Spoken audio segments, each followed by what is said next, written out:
Shalom, shalom. Back out here again, putting this work. Today's just going to be a very simple video going over the history of the Northern Kingdom and their departure from the rest of the Kingdom of Israel, right? So we're going to kick this off by saying, Shalom! I want to give all praise, honor, and glory to Yahweh, Bahashem, Yahweh Shai, Bahashem, Bakadash. I want to give double honor to my apostles and elders that came before me and brought me into this truth. We're going to kick it right off, because this is going to be a long lesson. We're going to go to the book of Deuteronomy, chapter 29, and verse number 2. And Moses called unto all Israel and said unto them, Ye have seen all that Yahweh did before your eyes in the land of Egypt unto Pharaoh, and unto all his servants, and unto all his land. So that's going into the plagues that the Most High sent to Egypt. The great temptations, whenever you go into other translations, is going to be the great hardships or trials that the children of Israel went into. The great temptations which thine eyes have seen, the signs and those great miracles. Yet Yahweh hath not given you an heart to perceive, and eyes to see, and ears to hear, unto this day. So the nation of Israel, up until that time, even after the Egyptian army getting caught inside those waters of the Red Sea, even after that, even after seeing the frogs fall from heaven, seeing the infestation of the flies, seeing gross darkness cover the entire land of Egypt, besides where I believe it's Ramses, where the children of Israel dwelt. After seeing all of that, they still did not perceive. They still didn't have that faith. They still didn't have that spirit upon them, man. So yet again, this is Deuteronomy chapter 29 and verse 4.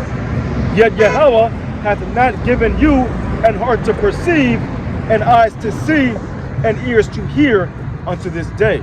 So that's why so many of our people are going off, because we don't have that fleshly heart just yet. Not until the Most High brings us into that new covenant are we going to get that fleshly heart, right? So let's go to 29:18. So we're going to go to the NLT here. And I must say, fair use, any video, or sorry, not video, any music playing in the background right now is not owned by me, okay? I don't own the music. This is for educational purposes only. I'm not getting paid for this. There's no monetary compensation from this video, okay? All right. We're at 18, I believe. 29 and 18, pardon me. All right, this is the book of Deuteronomy, chapter 29 and verse 18, and the NLT.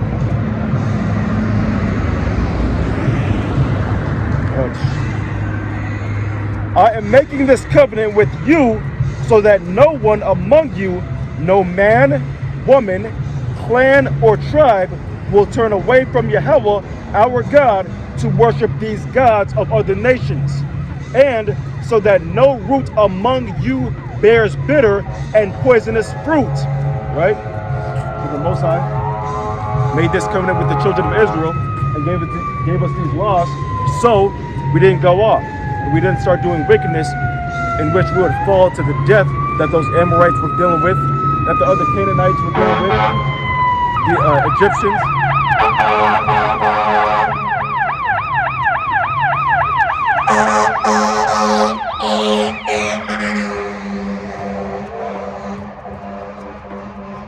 Alright, here we go.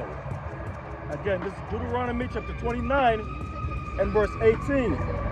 I am making this covenant with you so that no one among you, no man, woman, clan, or tribe will turn away from Yahweh, our God, to worship these gods of other nations, and so that no root among you bears bitter and poisonous fruit.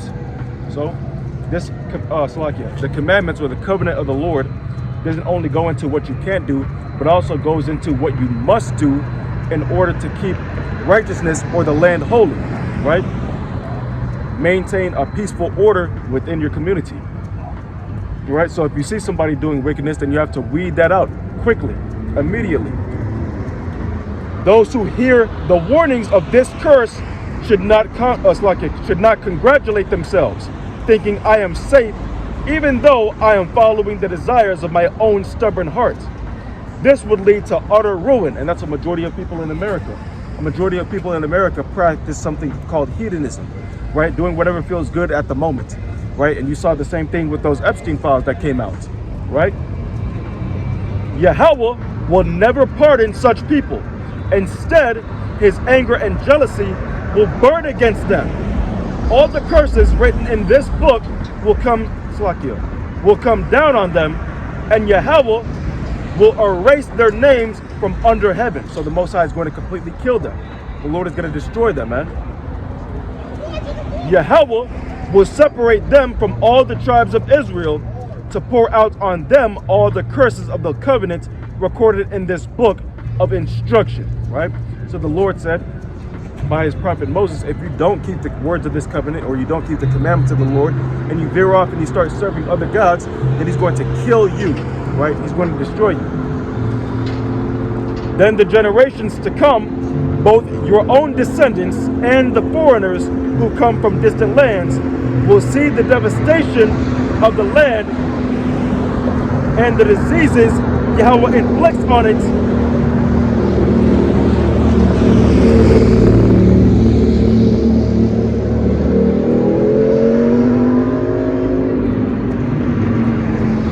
They will exclaim the whole land, they will exclaim, the whole land is devastated by sulfur and salt. It is a wasteland with nothing planted and nothing growing, not even a blade of grass. It is like the cities of Sodom and Gomorrah, Admah and Zeboim, which Yahweh destroyed in his intense anger. So,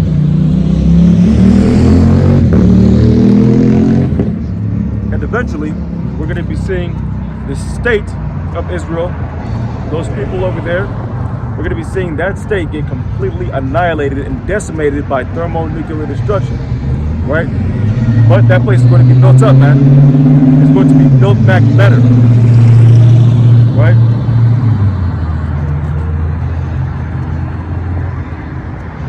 And all the surrounding nations will ask, why has Yahweh done this to his land? Why was he so angry? And the answer will be, this happened because the people of the land abandoned the covenant that Yahweh, the God of their ancestors, made with them when he brought them out of the land of Egypt. Instead, they turned away to serve and worship gods they had not known before, gods that were not from Yahweh. That is why Yahweh's anger, that is why Yahweh's anger has burned against this land, bringing down on it every curse recorded in this book. You see that one? So the Lord is going to bring forth a sharp and destructive judgment, right, on his land. And he's clearly done that on his people as well, right? 14. So we're going to go to the book of Deuteronomy, chapter 28, verse 14.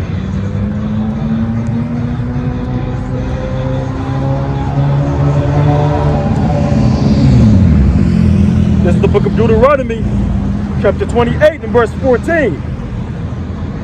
And thou shalt not go aside from any of the words which I command thee this day, to the right hand or to the left, to go after other gods to serve them.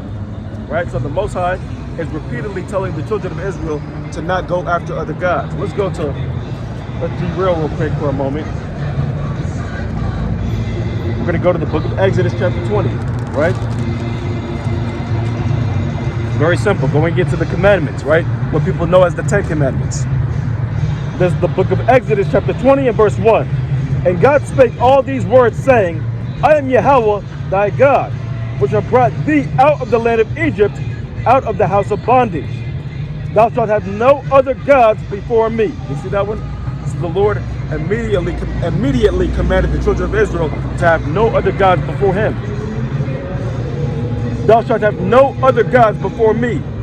Thou shalt not make unto thee any graven image, or any likeness of anything that is in heaven above, or that is in the earth beneath,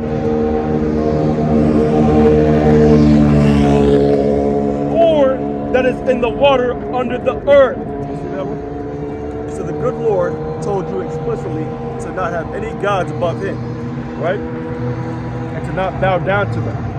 Immediately the Most High said this. This is Deuteronomy chapter 28 and verse 15. But it shall come to pass, if thou wilt not hearken unto the voice of Yahweh thy God, to observe to do all his commandments and his statutes which I command thee this day, that all these curses shall come upon thee and overtake thee. You see that one? So, if the children of Israel did not hearken unto the commands that the Lord laid down, then what's going to happen? All the curses are going to come upon the children of Israel. Right? Let's go to 45. This is the book of Deuteronomy, chapter 28 and verse 45. Here we go. Moreover, all these curses shall come upon thee, and shall pursue thee, and overtake thee, till thou be destroyed, because thou hearkenest not unto the voice of Yahweh thy God, to keep his commandments and his statutes which he commanded thee. And they shall be upon thee for a sign and for a wonder, and upon thy seed forever. See that one? So, the children of Israel will be recognized by these curses that were placed upon the children of Israel. Why? Because we didn't keep the commandments of the Lord, and we broke the covenant of the Lord. Right? Yep. Let's go to Deuteronomy 28 and 64. This is the book of Deuteronomy, chapter 28, verse 64. And Yahweh shall scatter thee among all people, from the one end of the earth even unto the other. And there thou shalt serve other gods, which neither thou nor thy fathers have known, even wood and stone. So the Lord stated in these curses, if we don't keep his commands, then the curses are going to fall upon the children of Israel. And in the midst of those curses, or in the midst of this scattering that's spoken of in Deuteronomy 64, or 28 and 64, what's going to occur? We would be serving other gods, right? In far and distant lands, right? In these lands in which the children of Israel would be scattered to. 31 and 25. Let's go to Deuteronomy.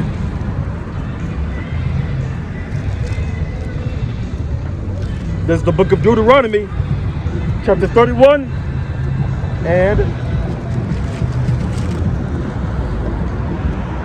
verse 25. That Moses commanded the Levites, which bear the ark of the covenant of Yahweh, saying, take this book of the law and put it in the side of the ark of the covenant of Yahweh your God, that it may be therefore a witness against thee. A witness against thee. You see that one? So the law, or the covenant of the Lord, is a witness against the children of Israel, right? To say, you're going up. Why? Because you're not doing this according to the law that the Lord laid down.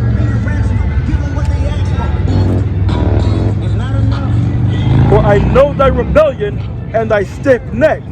Behold, while I am yet alive with you this day, ye have been rebellious against Yahweh.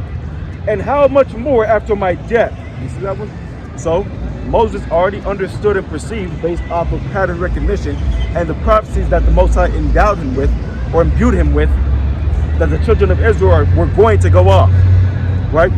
So it's not only that these curses were just curses or sayings that would happen to the children of Israel if they went off, but these were prophecies, because Moses and the Most High already knew that the children of Israel would go off, right? Gather unto me, this is verse 28 in Deuteronomy chapter 31. Gather unto me all the elders of your tribes, and your officers, that I may speak these words in their ears, and call heaven and earth to record against them. For I know that after my death you will utterly corrupt yourselves, and turn aside from the way which I have commanded you, and evil will befall you in the latter days, because ye will do evil in the sight of Yahweh, to provoke him to anger through the work of your hands. You see that? So Moses said that evil is going to fall upon the children of Israel in the latter days. And right now we're living in the latter days, right? Let's go to the book of Jeremiah real quick,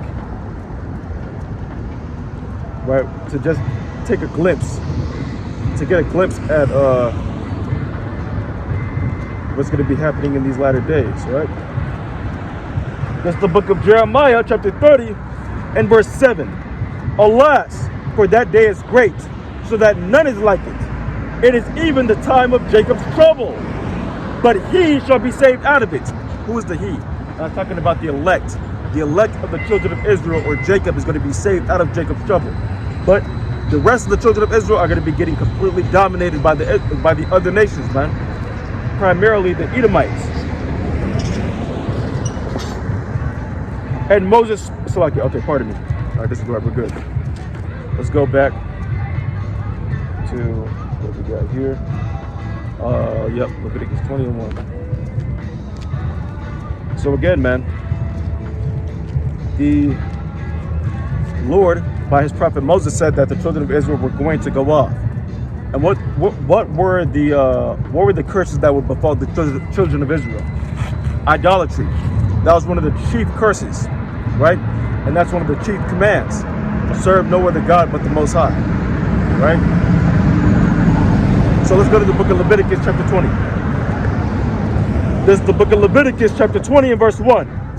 And Yahweh spake unto Moses, saying, again, thou shalt say to the children of Israel, whosoever he be of the children of Israel, or of the strangers that sojourn in Israel, that giveth any of his seed unto Molech, he shall surely be put to death. The people of the land shall stone him with stones. So, if you allow your child to be brought through the fire, or sacrifice your child to Molech or any other deity, then the Lord is going to destroy you, man. Okay. And I will set my face against that man, and will cut him off from among his people, because he hath given of his seed unto Molech, to defile my sanctuary, and to profane my holy name. You see that one? So again, the Lord is going to completely destroy that person, right? Because he's defiled the sanctuary of the Heavenly Father.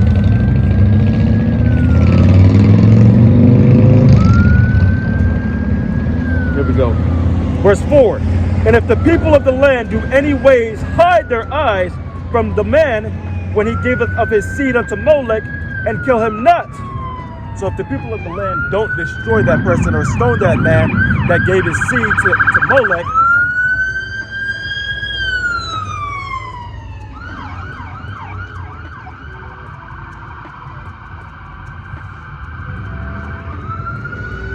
so again, if the children of Israel don't destroy or stone the man to death that wanted to, idolize Molech and give his seed over to Molech, what's going to happen? Then, verse 5, I will set my face against that man and against his family, and will cut him off, and all that go a-whoring after him, to commit whoredom with Molech from among their people. So, if you don't stone that man to death, then you're complicit. The Most High is going to kill that man, okay? And he's going to kill that man's family, and he's going to kill all the ones that followed after him. The Lord is going to do a lot of destruction in that day. If you don't repent, you don't do what you have to do, man, by stoning that man to death and purging the wickedness out of Israel. Verse 6, and the soul that turneth after such as have familiar spirits, and after wizards, to go a-whoring after them, I will even set my face against that soul, and will cut him off from among his people. Sanctify yourselves, therefore, and be ye holy, for I, Yahweh, your God, is holy. You see that one? So the Lord said that you have to be holy and you have to sanctify yourself. So we're going to go into that word sanctify real quick. We're going to go into the word sanctify real fast. Right? Alright, this is the word sanctify, right? Chodash, okay? Alright, Strong's definition, to be causatively, make, pronounce, or observe as clean, ceremonially, or morally. Right? Let's go into, where is it? Dedicate, hallow,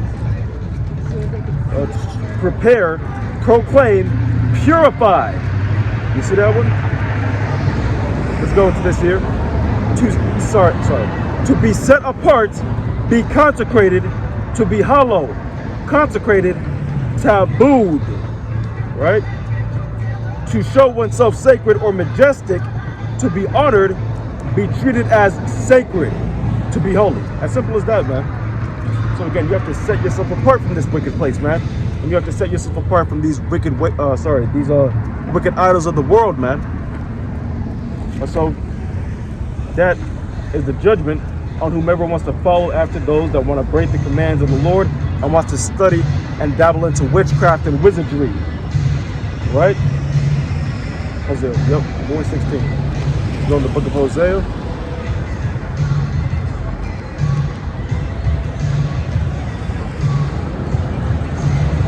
This is the book of Hosea, chapter 4 and verse 16. Right? For Israel slided back as a backsliding heifer. Now Yahweh will feed them as a lamb in a large place. Ephraim is going to idols, let him alone. You see that one? So who is Ephraim? That's talking about the northern kingdom, right? Ephraim is given unto idols. So what do you have to do? You have to leave them alone, man, right? And there is a separation between the northern and the southern kingdom, the children of Israel and the children of Judah, right? Yep, let's go to the book of Hosea.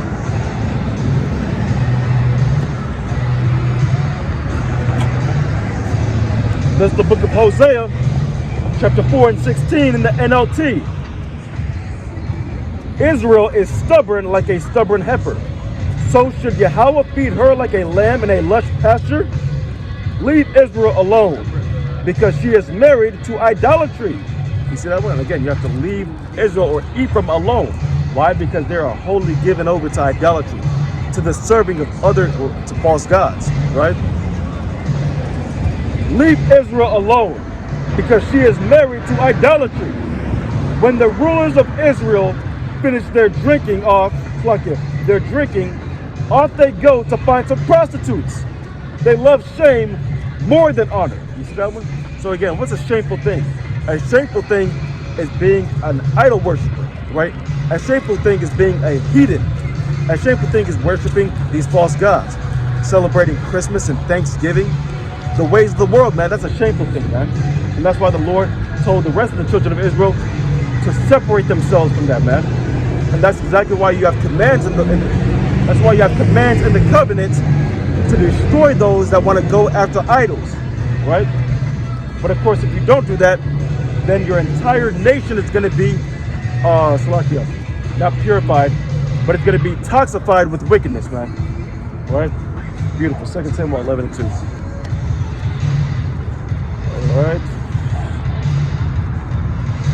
There's the book of 2 Samuel, chapter 11 and verse 2. Late one afternoon, again, we're going straight into the prophecies pertaining to the children of Israel being cut off. Ephraim just happens to be what we're focusing on right now, okay? So we're going into 2 Samuel chapter 11 verse 2 to see the account of the children of Israel, or Ephraim, being cut off, right? Or the separation of the children of Ephraim, or the northern kingdom from the southern kingdom. Whichever way you want to slice it, right?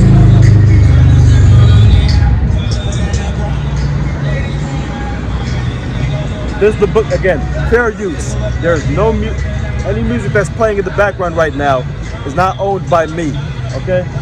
We might end up moving because of all this damn music. Anyway, late one afternoon, this is 2 Samuel chapter 11 and verse 2. Late one afternoon, after his midday rest, David got out of bed and was walking on the roof of the palace.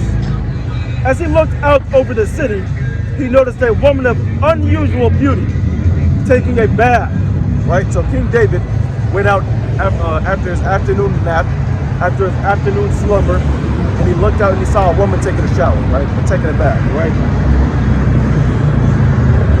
He sent someone to find out who she was, and he was told.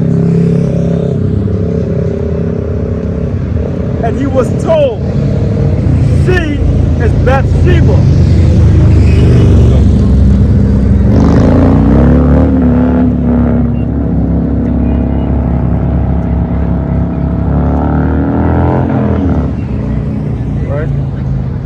No, verse 3. He sent someone to find out who she was. And he was told, and that's exactly where he went off, man. Because he was informed. What was he informed of? He was told, she is Bathsheba, the daughter of Ephraim, and the wife of Uriah the Hittite. You see that one? So he was informed that this was somebody's wife. Let's keep on going here. Then David sent messengers to get her. And when she came to the palace, he slept with her. So again, he called some men. What do you call them nowadays? Wingmen. He got some wingmen to grab this woman up and bring her to his palace, right? And then what did he do? He slept with her, right? He committed adultery, man. Slakia. She had just completed the purification rites after having her menstrual period. Then she returned home. Later, when Bathsheba discovered that she was pregnant, she sent David a message saying, I am pregnant, right? This is what she did, man. She committed adultery with King David, and she became pregnant by King David, right? I think we should, let's go into something else. So we're going to continue here. 12 and 7. So this is the book of 2 Samuel, chapter 12 and verse 7. Then Nathan said to David, you are that man. So we're not going to go into the entire account of what happened post David committing adultery with Bathsheba, but just as a brief overview or summarization, David tried to get Uriah the Hittite to sleep with Bathsheba in order for him to not be able to confirm whether or not the child that Bathsheba was pregnant with was his, right? Afterwards, Uriah didn't want to go and sleep with her, so what did David do? He put him in the heat of the battle and had him slain by the Amorites, right? Or the Philistines, okay? And that was a gigantic transgression. What is that doing? That's adding sin unto sin. Not only did he commit adultery, but he also committed murder, right? So let's keep on going. This is 2 Samuel chapter 12 and verse 7. Then Nathan said to David, you are that man. Yahweh, the God of Israel, says, I anointed you king of Israel and saved you from the power of Saul. I gave you your master's house and his wives, with an S, and his wives, and the kingdoms of Israel and Judah. And if that had not been enough, I would have given you much, much more, right? So the Lord gave King David Israel and Judah. He reigned over Israel and Judah the entire time, right? For 40 years. What else did he do? He was able to escape King Saul, and he was able to conquer all of his enemies, right? And the Most High gave him wives, right? But of course, that wasn't enough for King David at the time, and David had to reflect on his sin, right? And David went smooth off, and the Lord is rebuking him by the way of his prophet here. Why then? Verse 9 in 2 Samuel chapter 12. Why then have you despised the word of Yahweh and done this horrible deed? For you have murdered Uriah the Hittite with the sword of the Ammonites and stolen his wife. So again, King David stole his wife, man, and that's a penalty or a judgment unto death. That's a sin unto death. And King David, because of his mercy on King Saul, he was given or imparted mercy by the Lord. All right. From this time on, your family will live by the sword, because you have despised me by taking Uriah's wife to be your own. This is what Yahweh says. Because of what you have done, I will cause your own household to rebel against you. I will give your wives to another man before your very eyes, and he will go to bed with them in public view. You did it secretly, but I will make this happen to you openly in the sight of all Israel. You see that one? So that was a magnificent and horrible judgment that the Lord placed on King David and his house, right? The sword is going to be all throughout King David's house, right? And not only that, his wives are going to be slept with by his son, right? That's horrendous, man. 21 and 24. Yep, we already went to that. Yep, 11 and 1. It's time to go into 1 Kings.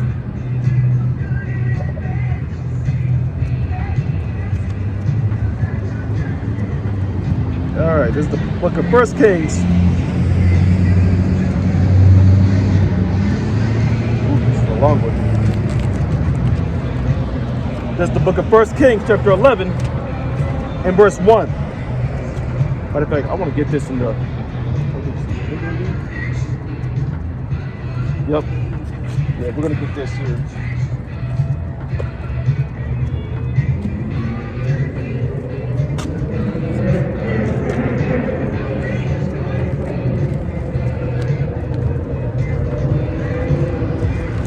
This is the book of 1 Kings, chapter 11, and verse 1.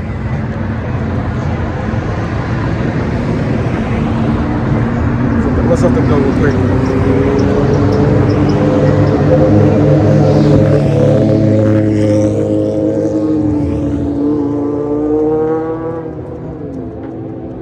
Alright.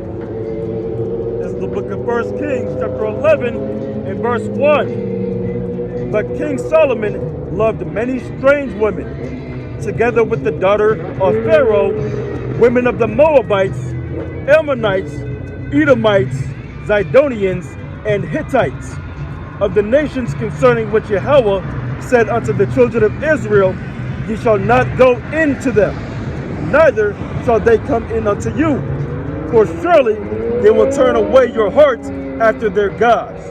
Solomon clave unto these in love. You see that one? So King Solomon went smooth off. Why is that? Because he dealt with the women of the other nations. Not only did he do that, but he started hearkening unto their wishes to turn towards their gods. He started practicing the religious services or practices of the other nations, right? And that is idolatry, right? And that's a grave punishment. Where we at here? Yep. Verse 3 of 1 Kings chapter 11. And he had 700 wives, princesses, and 300 concubines. And his wives turned away his heart. For it came to pass when Solomon was old, that his wives turned away his heart after other gods. And his heart was not perfect with Yahweh, his God, as was the heart of David, his father, right? So though King David was committed adultery and murder concerning Uriah the Hittite and Bathsheba, the mother of Solomon, right? The Most High still considered his heart perfect with the Lord. And why is that? Because King David repented of that sin, right? And King Solomon was granted massive amounts of wisdom. However, King Solomon still went off, man. And why is that? Because he went off and started committing adultery. Sorry, not adultery, but idolatry with the women of the other nations' gods, right? 1 Kings chapter 11. This is the book of 1 Kings chapter 11 and verse 4. For it came to pass when Solomon was old that his wives turned away his heart after other gods, and his heart was not perfect with Yahweh his God, as was the heart of David his father. Now we're going to take a slight detour real quick to show you exactly why the Lord set up an order on the earth. Right, let's go to the book of 1 Corinthians. What is that, 11? Beautiful. The book of 1 Corinthians chapter 11 and verse 3. But I would have you know that the head of every man is a Mashiach, or Christ, and the head of the woman is the man, and the head of Hamashiach, or Christ, is God. As simple as that, man. So if Solomon had that understanding, then he wouldn't have went after the other nations' gods and followed after his wives to commit spiritual fornication and commit idolatry with these gods, right? But that's what happens whenever you follow after your woman or you follow after wickedness. You go off, man. That's the same thing that happened to Adam, right? These buggats will run their mouth and say, well, Solomon had so many wives, that's why he went off. No, not really. No, he just wasn't strong enough in the faith, right? He went off because it was already ordained for him to go off, right? He went off because the Most High did not allow him to stay on the straight and narrow path. and he went off to fulfill prophecy ultimately, right? Just like Moses said in Deuteronomy, I believe it was 29 that we went into, right? So let's continue here. This is 1 Kings chapter 11 and verse 5. For Solomon went after Ashtoreth, the goddess of the Sidonians, and after Milcom, the abomination of the Ammonites. And Solomon did evil in the sight of Yahweh, and went not fully after Yahweh, as did David his father. Then did Solomon build an high place for Chemosh, the abomination of Moab, and the hill that is before Jerusalem, and for Molech, the abomination of the children of Ammon. And likewise did he for all his strange wives, which burnt incense and sacrificed unto their gods. And Yahweh was angry with Solomon, because his heart was turned from the Yahweh, God of Israel, which had appeared unto him twice. So the Lord was furious with King Solomon, because he went after the other gods. He went after the gods of the nations and began to commit idolatry. Right? Let's continue here, all the way down to verse 13. And had commanded him concerning this thing, that he should not go after other gods. But he kept not that which Yahweh commanded. Wherefore Yahweh said unto Solomon, for as much as this is done of thee, and thou hast not kept my covenant and statutes which I have commanded thee, I will surely rend the kingdom from thee, and will give it to thy servant. Notwithstanding in thy days, I will not do it for David thy father's sake, but I will rend it out of thy son, out of the hand of thy son. Howbeit, I will not rend away all the kingdom, but will give one tribe to thy son, for David my servant's sake, and for Jerusalem's sake, which I have chosen. You see that one?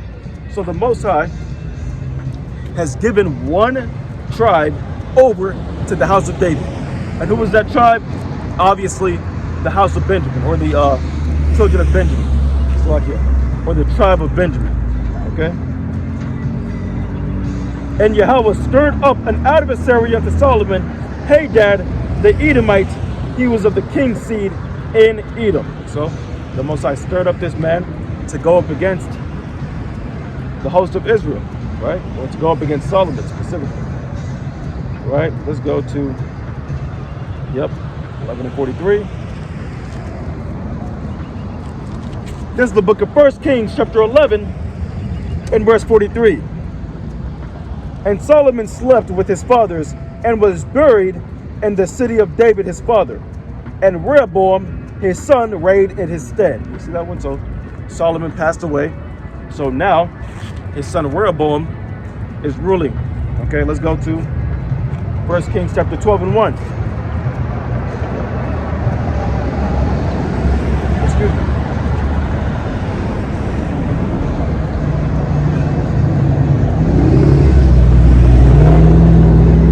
And Rehoboam, 1 Kings chapter 12 and verse 1. And Rehoboam went to Shechem, for all Israel were come to Shechem to make him king. And we'll skip down to verse 4. Skipping down to verse 4. Thy father made our yoke grievous. Now therefore make thou the grievous service of thy father, and his heavy yoke which he put upon us lighter, and we will serve thee. So this is the congregation of Israel speaking unto Rehoboam, or King Rehoboam at the time, and telling them, or telling him,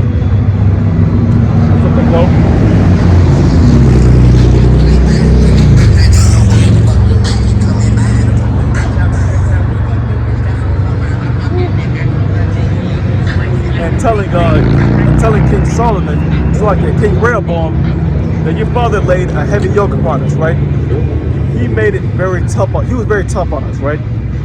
So you should make our yoke lighter. You should be easier on us, right? You should relax a little bit, right? Let's read that again. 1 Kings chapter 12 and verse 4. Thy father made our yoke grievous. Now therefore make thou the grievous service of thy father, and his heavy yoke which he put upon us lighter, and we will serve thee. And he said unto them, Depart yet for 3 days, then come again to me. And the people departed.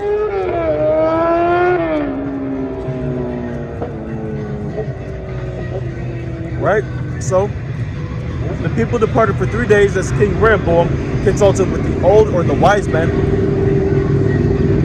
and with the young men. Right?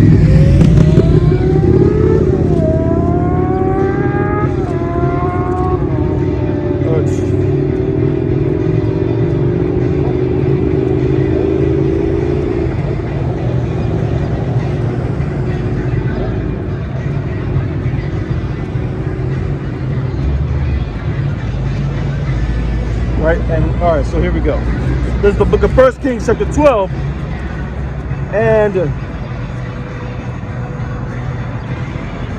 verse 13. And the king answered the people roughly, and forsook the old men's counsel that they gave him, and spake to them after the counsel of after the counsel of the young men, saying, My father, make your yoke heavy, and I will add to your yoke. My father also chastised you with whips, but I will chastise you with scorpions. So Rehoboam did not make that yoke lighter at all. Right? He said, I'm going to be twice as hard on you, man. Right?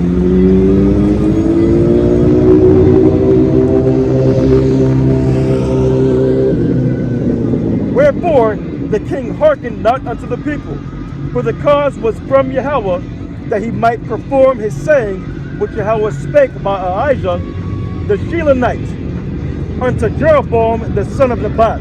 Right?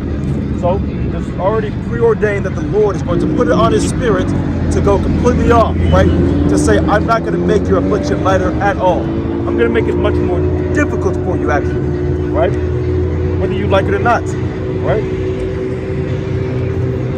So when all Israel saw that the king hearkened not unto them, the people answered the king, saying, What portion have we in David?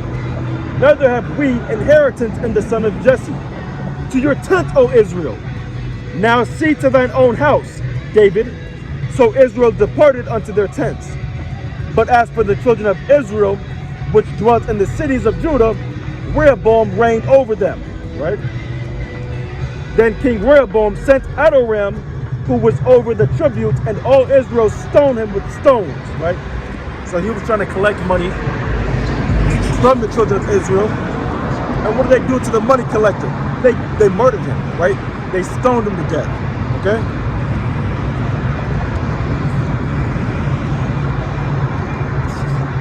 That he died. Therefore, King Rehoboam made speed to get him up to his chariots to flee to Jerusalem.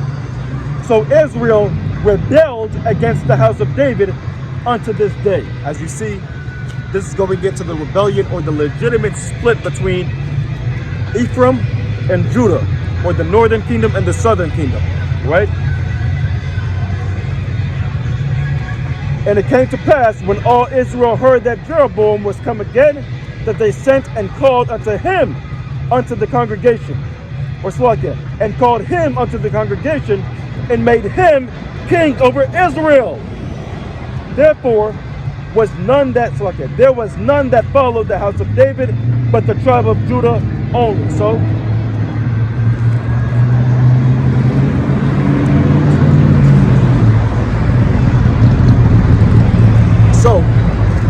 you have Slakia.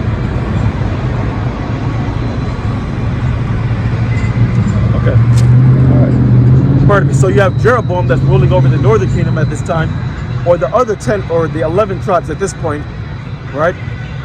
And you have Rehoboam that's ruling over the southern kingdom, right? And when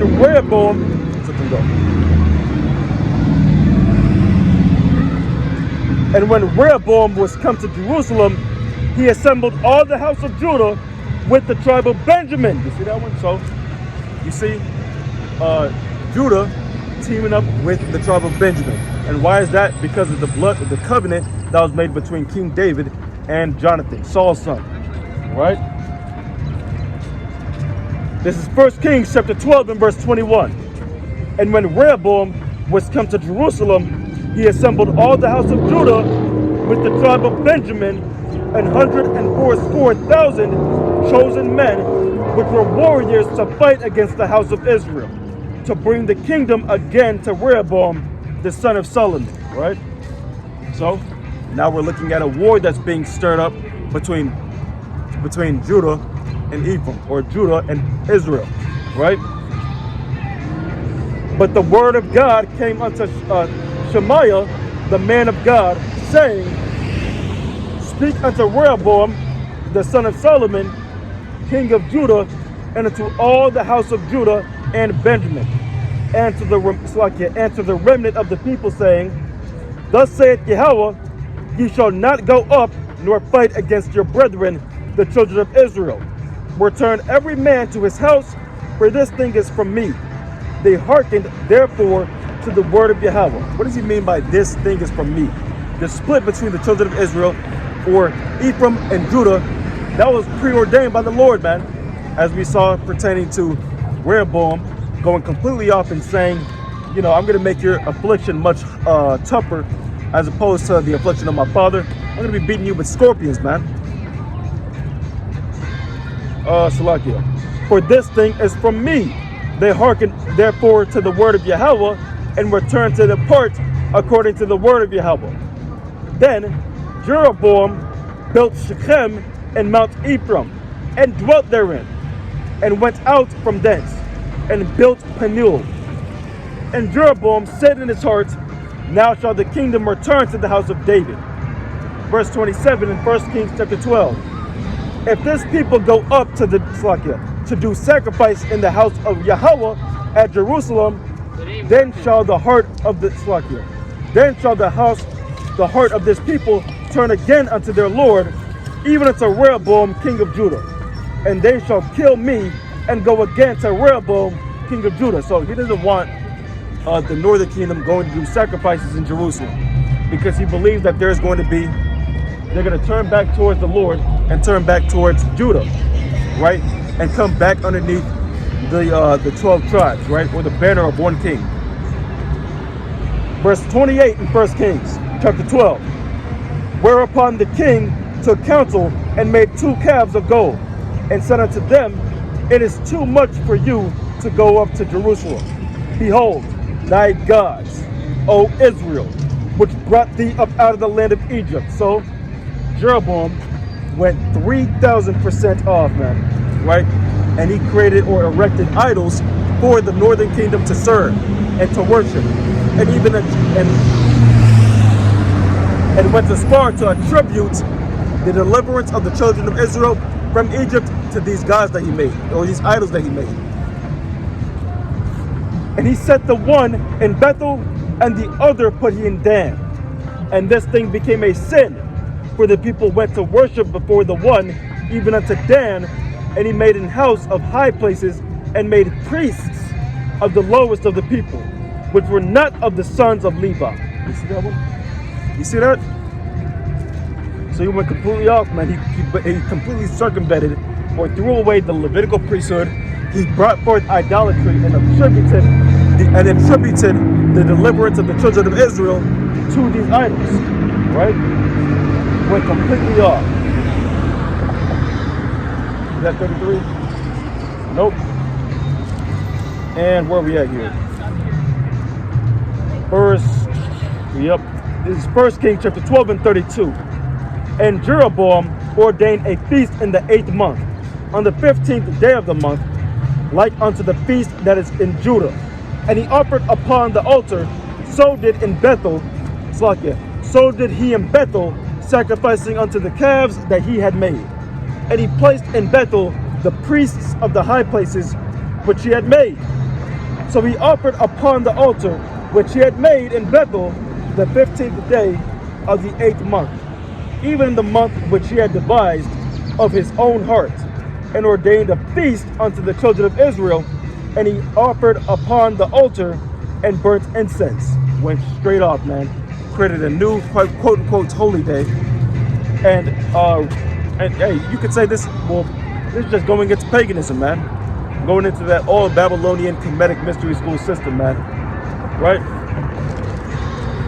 Doing the same things that these other nations do, man. And that's completely okay. And that judgment was set upon them. Look at that, Jeremiah 3:6.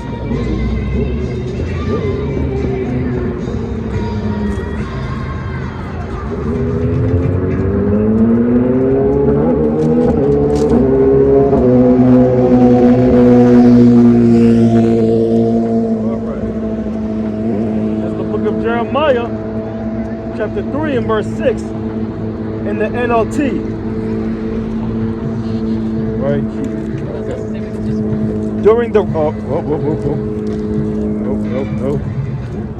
Not here. Not here. That's off. Am I tripping? Yep. This is the book of Jeremiah chapter 3 and verse 6 in the NLT. During the reign of King Josiah, Yahweh said to me, have you seen what fickle Israel has done? Like a wife who commits adultery, Israel has worshipped other gods on every hill and under every green tree.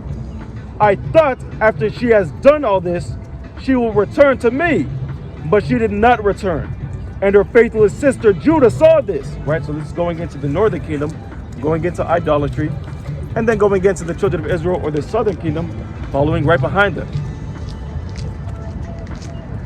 She saw that I divorced faithless Israel because of her adultery, but that treacherous sister Judah had no fear. And now she too has left me and given herself to prostitution. Israel treated it all so lightly. She thought nothing of committing adultery by worshiping idols made of wood and stone. So now the land has been polluted. But despite all this, her faithless sister Judah has never sincerely returned to me. She has only pretended to be sorry.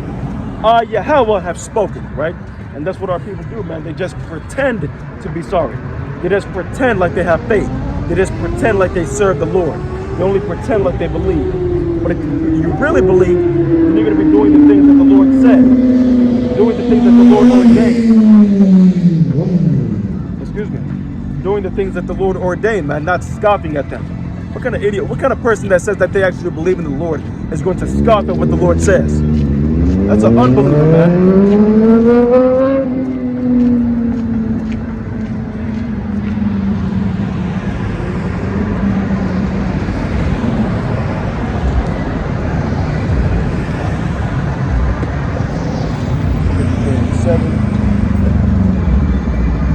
Yep, this is the book of Isaiah chapter 53 and verse 7.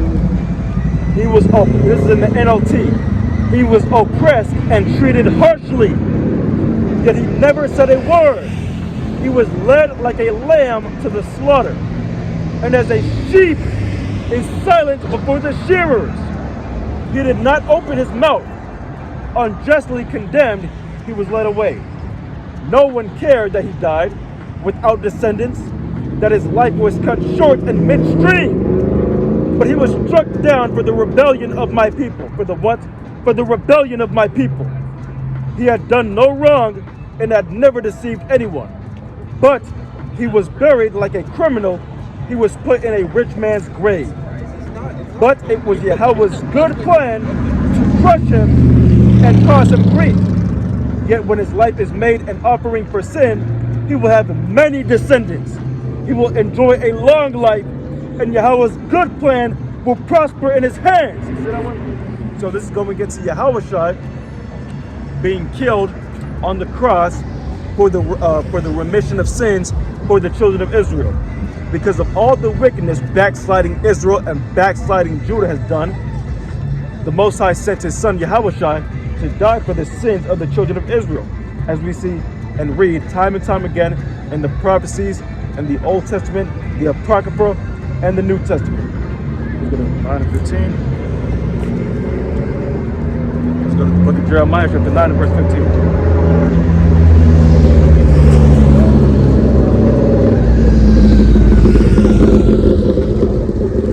This is the book of Jeremiah, chapter 9 and verse 15. Therefore, thus saith Yahweh of hosts, the God of Israel, behold, I will feed them, even this people, with wormwood, and give them water of gall to drink. I will scatter them also among the heathen, whom neither they nor their fathers have known. And I will send a sword after them till I have consumed them. You see that one? So the Most High has scattered the children of Israel, right? Because of the rebellion of the children of Israel. Matter of fact,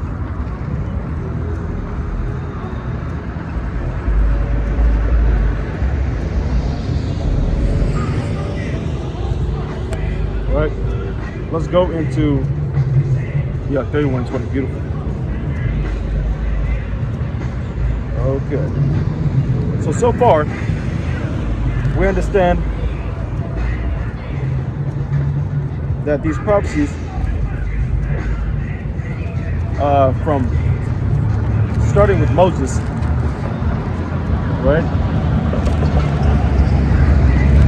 Starting with Moses, saying that the children of Israel are going to rebel, right? The children of Israel are going to rebel again and are going to go off, right? And are going to be scattered, like you read in Deuteronomy 28 and 64. And in the midst of that scattering, the children of Israel are going to be serving other gods, right?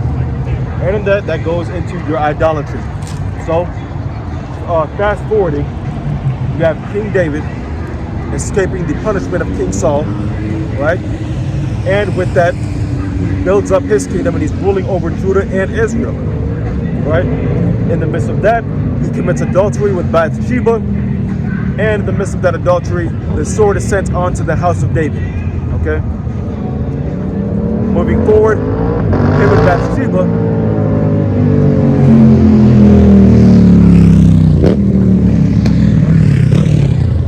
after the death of their first child, they end up having another child. And who was that child? King Solomon. And with the magnificent amount of understanding and wisdom he was given, it still was not enough to have him stop breaking the commandments of the Lord and going completely into idolatry. And why is that? Because the Lord does not change, and the Lord is bound by his word, right? The Most High, whatever he says it is what it is. As simple as that, man. All right?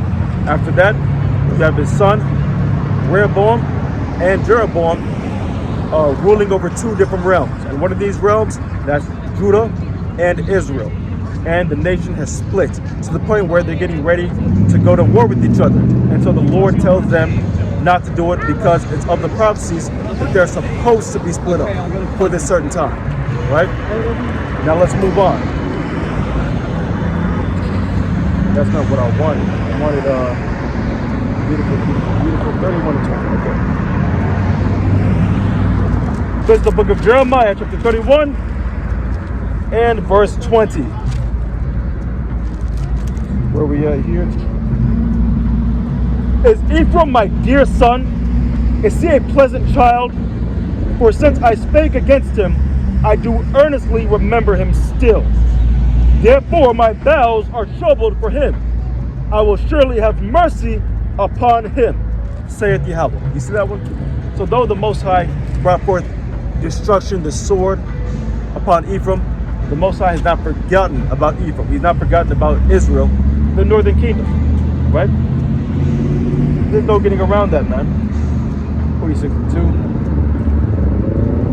Let's go to the book of Isaiah, chapter 46 and verse 2.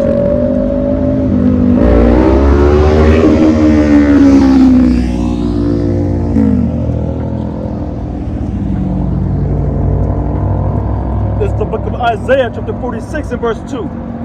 They stoop, they bowed down together. They could not deliver the burden, but themselves are gone into captivity. Hearken unto me, O house of Jacob, and all the remnant of the house of Israel, which are born by me from the belly, which are carried from the womb. So the Lord wants the children of Israel to hearken unto him. Why is that? Because the elect need to be sealed. It's as simple as that, right? Now, of course, every single Israelite is not going to repent. That's okay. They're not supposed to repent. All right? Let's go to verse 4, and then we'll go to, after verse 4, I believe we're in Baruch. Yep. Jeremiah, Isaiah. Yep. Let's read that one more time. Isaiah 46 and verse 3. Hearken unto me, O house of Jacob, and all the remnant of the house of Israel, which are born by me from the belly, which are carried from the womb. And even to your old age I am he, and even to hoar hairs will I carry you. I have made and I will bear. Even I will carry and will deliver you. So the Most High is planning on delivering the children of Israel, right? And nobody else. You didn't see anybody else there, okay? You didn't see the Gentiles there. You didn't see the Edomites there. You only saw the children of Israel there. Let's go to the book of Baruch.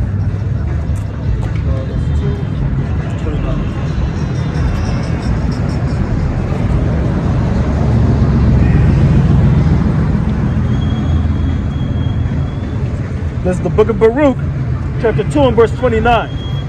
If you will not hear my voice, surely this great multitude shall be turned into a small number among the nations, where I will scatter them. For I knew that they would not hear me, because it is a stiff-necked people. But in the land of their captivities, they shall remember themselves. So you see that the Most High stated already that the children of Israel would remember themselves the same way that he stated that the children of Israel were going to go off, right? Let's keep on reading. And shall know that I am Yahweh, their power.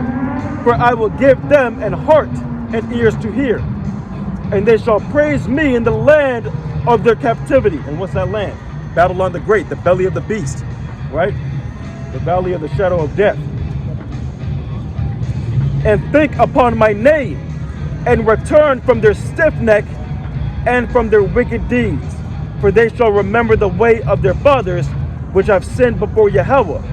And I will bring them again into the land which I promised with an oath unto their fathers Abraham, Isaac, and Jacob, and they shall be lords of it. And I will increase them, and they shall not be diminished. See that one?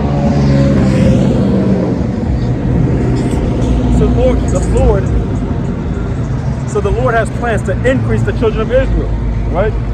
Not just continue in the diminishment of the children of Israel. But who's going to be increased? That's talking about the ones that are actually repentant, the ones that actually keep the commandments of the Lord and keep the faith in Yahweh, the ones that actually turn back to the Most High, not the unrepentant Israelites.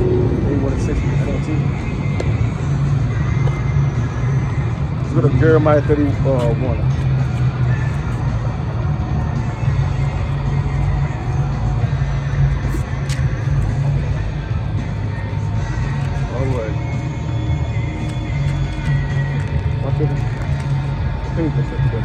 This is the book of Jeremiah, chapter 31, and verse 6 in the NLT.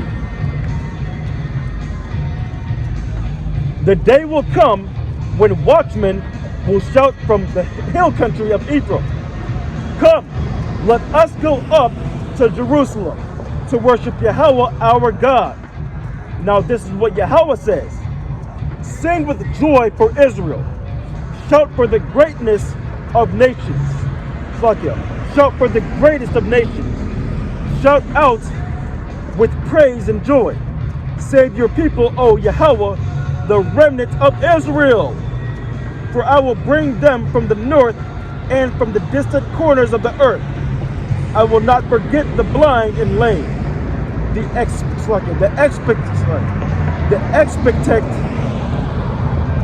expectant mothers and women in labor. A great company will return.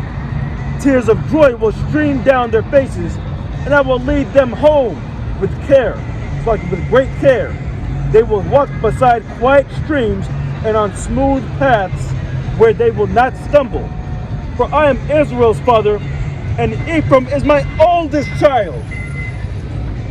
Listen to this message from Yahweh, you nations of the world. Proclaim it in the distant coastlands. Yahweh will scatter his people, will gather them. Yahweh, who scattered his people, will gather them and watch over them, as a shepherd does his flock. For Yahweh has redeemed Israel from those too strong from them. All right, let me read that one more time. Pardon me, man. Listen to this message from Yahweh, you nations of the world. Proclaim it in distant coastlands. Yahweh, who scattered his people, will gather them and watch over them, as a shepherd does his flock. For Yahweh has redeemed Israel from those too strong for them. You see that one? As simple as that, man. So the Most High has discarded Ephraim, or the northern kingdom, but the Most High is going to have mercy on the northern kingdom. The Most High is ultimately going to have mercy on the entire children of Israel, on the entire kingdom of Israel. Right? But right now, we're just waiting.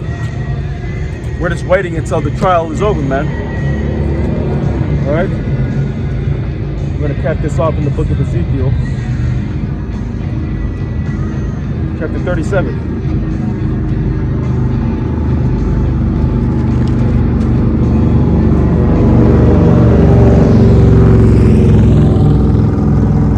This is the book of Ezekiel, chapter, what's that at verse 1? This is Ezekiel chapter 37, verse 1.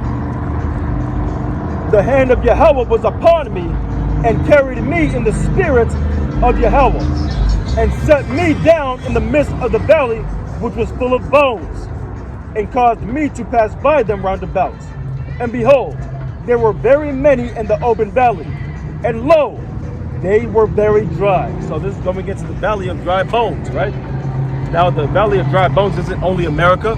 It's wherever an Israelite that doesn't understand he's an Israelite is laying at, man. Whether it be China, whether it be somewhere out in Africa, Canada, Mexico, Jamaica, UK, all these different areas. The children of Israel have been scattered across the four corners of the earth. All right, so this is figurative, okay? This is talking about the dead state that the children of Israel are in. Okay? And he said unto me, Son of man, can these bones live? And I answered, O Lord Yahweh, thou knowest. Again he said unto me, Prophesy upon these bones, and say unto them, O ye dry bones, hear the word of Yahweh. So what are these dry bones going to receive? The word of the Lord. Thus saith the Lord Yahweh unto these bones, Behold, I will cause breath to enter into you, and ye shall live. You see that one? So the Most High is going to put the breath into the nostrils of the children of Israel. All right? Let's keep on going. And I will lay sinews upon you, and will bring up flesh upon you, and cover you with skin, and put breath in you. And ye shall live, and ye shall know that I am Yahweh. We're going to skip down to verse 8. And when I beheld, lo, the sinews and the flesh came up upon them, and the skin covered them above, but there was no breath in them.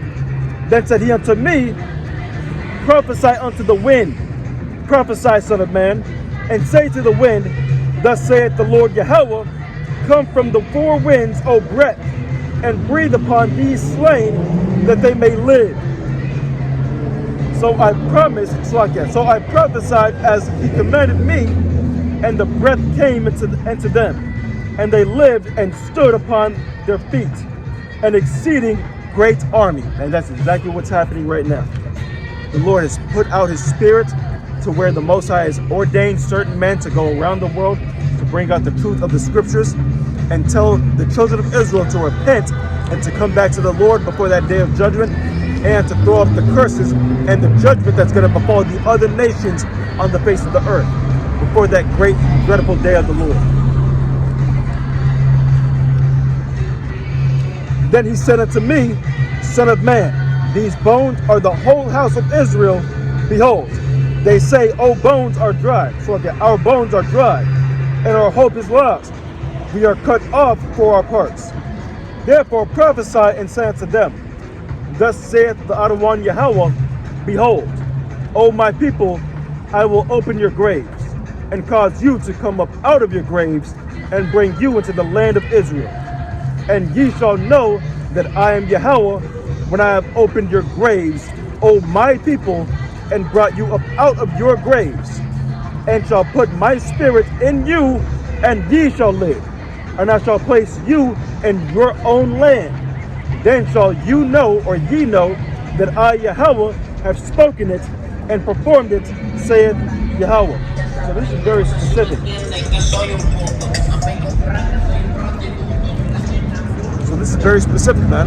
The Most High stated by the prophet Ezekiel that he's going to put his spirit in these different men. Who are these men? The children of Israel and no other. Right? Here we go.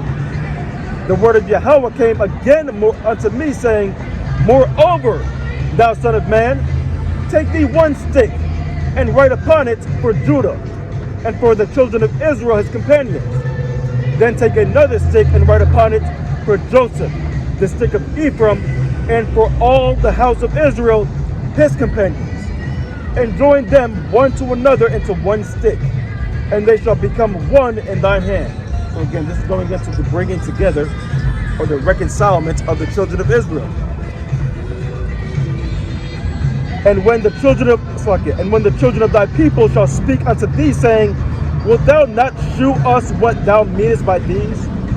Say unto them, Thus saith the Adonai Yahweh, Behold, I will take the stick of Joseph, which is in the hand of Ephraim, and the tribes of Israel, his fellows, and will put them with him, even with the stick of Judah, and will make them one stick, and they shall be one in mine hand. So the Lord is going to take the children of Israel, and he's going to be taking the children of Judah and putting them right back together again and making them one stick or one kingdom, right? And the sticks whereon thou writest shall be in thine hand before their eyes. And say unto them, Thus saith the Lord Yahweh, Behold, I will take the children of Israel from among the heathen. From where? From among the heathen, whither they be gone, and will gather them on every side and bring them into their own land. So the Lord is going to be taking the children of Israel and the children of Judah, or Ephraim and Israel, so like Ephraim and Judah, putting them right back together, and he's going to be bringing them into that marriage ceremony, gathering the Israelites from all over the earth in which the Israelites have been scattered, man. And I will make them one nation in the land upon the mountains of Israel. You see that one?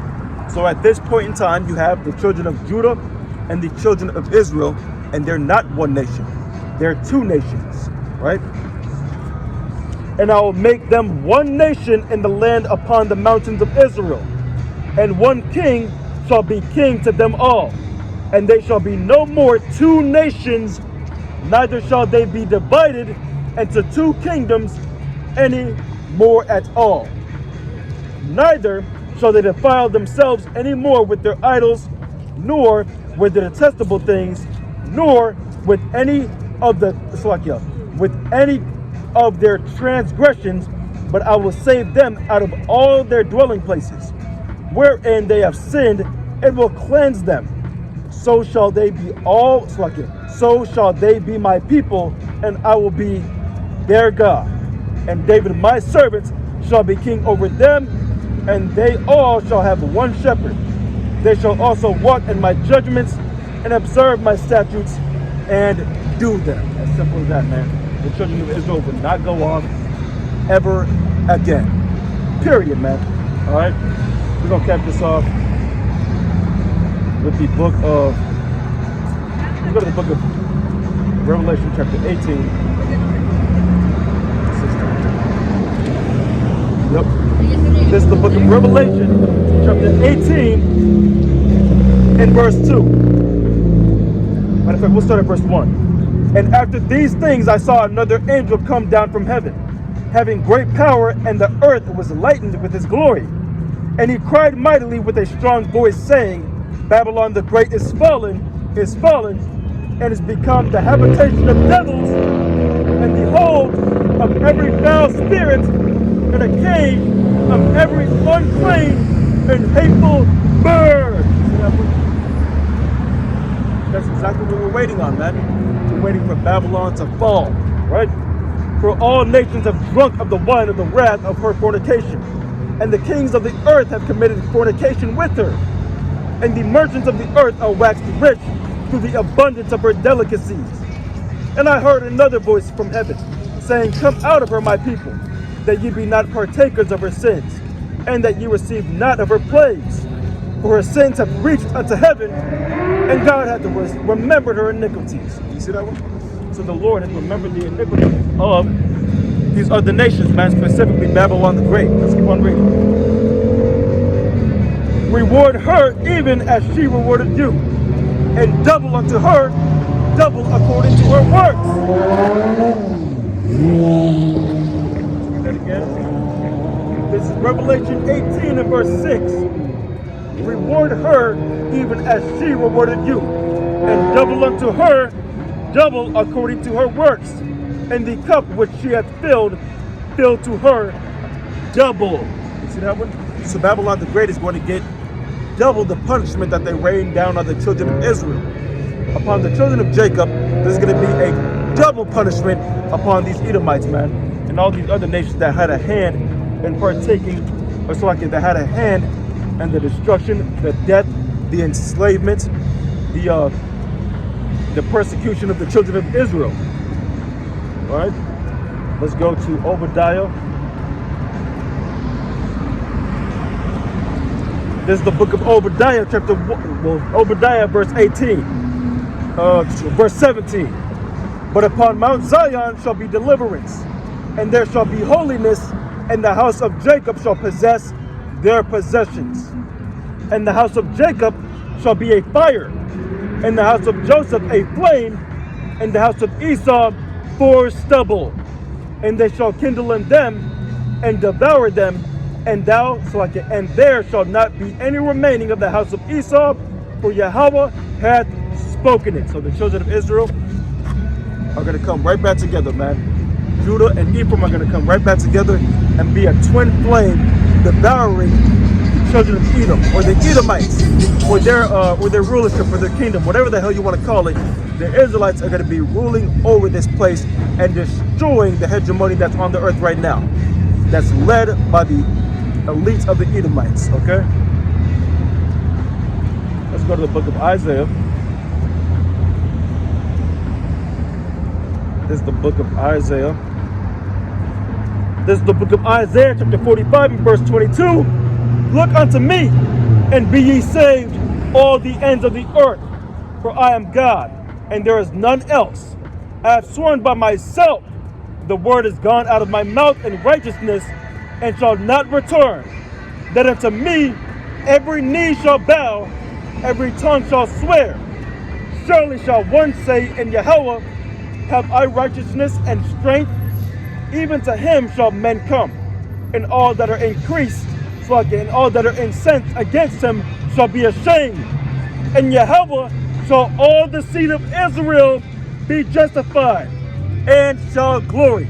I'm going to give all praise, honor, and glory unto Yahweh, Ba'ashem, Yahweh Shai, Ba'ashem, Ba'ashem. I'm going to give double honor to my apostles and elders that came before me, that brought me into this truth.